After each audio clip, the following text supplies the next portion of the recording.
देखिए, ये जो 3 बिल लाए आज इंट्रोड्यूस होंगे, हमारी पार्टी का मानना ये है कि ये theory of separation of powers का, ड्यू प्रोसेस का और जो जनता को ये इख्तियार है कि वो इलेक्टेड गवर्नमेंट्स को अकाउंटेबल बनाए, ये सब चीज़ें उसके खिलाफ जाता है। सेपरेशन ऑफ पावर्स आप देख लीजिए कि एग्जीक्यूटिव एजेंसीज को फ्री रन मिल जाएगा कि वो खुद जज, ज्यूरी और एग्जीक्यूशनर हो जाएंगे, और मुख्यमंत्री को हटाना है तो असेंबली में हटाते हैं।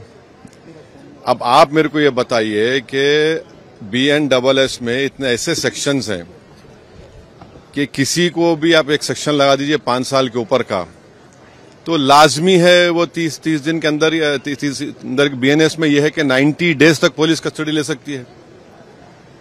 तो ये मेरे ख्याल से ये 1930 का गेस्टापो मूवमेंट हम भारत में देख रहे हैं कि जिस तरह वहां जर्मनी, उस वक्त के जर्मनी में गेस्टापो को बनाकर एक पुलिस स्टेट बना दिया गया। अब चीफ मिनिस्टर अकाउंटेबल नहीं होगा जनता को, बल्कि चीफ मिनिस्टर अकाउंटेबल होगा इन्वेस्टिगेटिंग एजेंसीज को। हमारे देश में SI से लेकर, इंस्पेक्टर से लेकर, ACP बोलिए, DYSP बोलिए, DCP बोलिए, एडिशनल CP, CP, DGP तक कौन बनाता है इनको? रूलिंग पार्टी बनाती है। IT के ऑफिसर कौन बनाता है? ED के, CBI को रूलिंग पार्टी बनाती है। आप बताइए फिर कहां इंडिपेंडेंस रहेगा इन लोगों का? आप कैबिनेट के 6-7 लोगों को केस लगाइए, 30 दिन डालिए अंदर जेल में, गवर्नमेंट गिर गई उनकी। तो ये असल मकसद वो है, ये अनकॉन्स्टिट्यूशनल। अच्छा, उस बिल में ये भी है कि प्राइम मिनिस्टर को कौन अरेस्ट करेगा? प्राइम मिनिस्टर को बताइए। और प्राइम मिनिस्टर, ये उसमें उस बिल में कह रहे हैं, प्राइम मिनिस्टर के बिल में कह रहे हैं कि प्रेसिडेंट करेगा। अरे भाई, संविधान में हमने लिख दिया कि the president will act on the aid and advice of the council of ministers.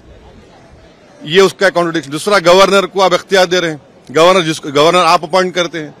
तो ऑल इन ऑल ये हमारी डेमोक्रेसी के लिए, ड्यू प्रोसेस के लिए, बल्कि भारत को एक पुलिस स्टेट बनाने का काम बीजेपी सरकार करना चाहती है इन तीनों बिलों के जरिए, जिसकी हम पुरजोर इसकी मुखालिफत करेंगे। और ये अनकॉन्स्टिट्यूशनल है, ये बिल्कुल अनकॉन्स्टिट्यूशनल है। आप हर चीज आपके हाथ में, सेंट्रलाइज आप अपने हाथ में कर रहे हैं, माने आप पिक एंड चूज करेंगे। और बीजेपी ये भूल रही है कि कब तक सत्ता में रहेंगे आप, कभी ना कभी तो निकलेंगे ना। तो पावर इटर्नल तो थोड़ी है कि ये आपके खिलाफ भी इस्तेमाल होगा।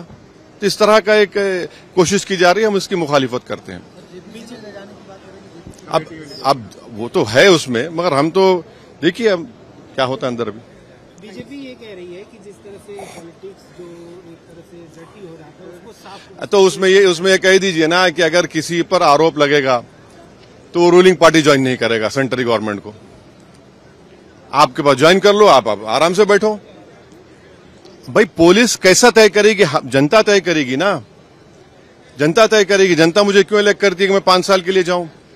और अगर मैं अकाउंटेबल हो जाऊंगा, एजेंसीज को अकाउंटेबल नहीं होगा जनता को, तो किसका नुकसान होगा इसमें? अच्छा, कहां है इंडिपेंडेंस, कहां है पुलिस का?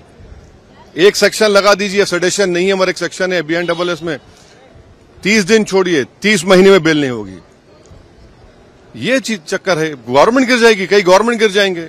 तो जितने अपोजिशन पार्टीज के जो चीफ मिनिस्टर्स हैं, जो उनके पार्टीज हैं, उनको तो इसका पुरजोर मुखालिफत करना चाहिए, वरना तो फिर बारी बारी सब जने जाएंगे अंदर।